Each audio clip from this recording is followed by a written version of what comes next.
And so this is like a tumor that, in a two-dimensional space, that's what it looks like, right? Well, what if we could reconstruct it so a patient really understands what we're dealing with?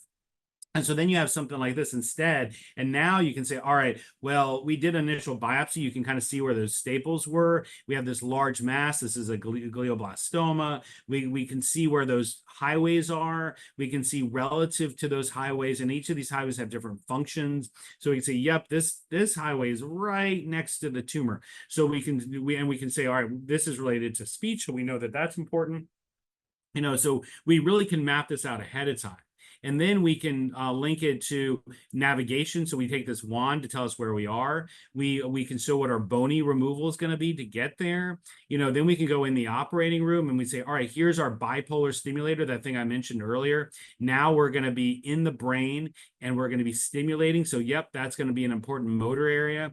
Then we can go, this is what we see with the brain. Now we can go under blue light, what I talked about with the glial, and we say, well, I don't see anything pink here, so no tumor there. But wait, oh, there's some pink stuff. So that's the tumor cells that's left over. And so that can give us perspective.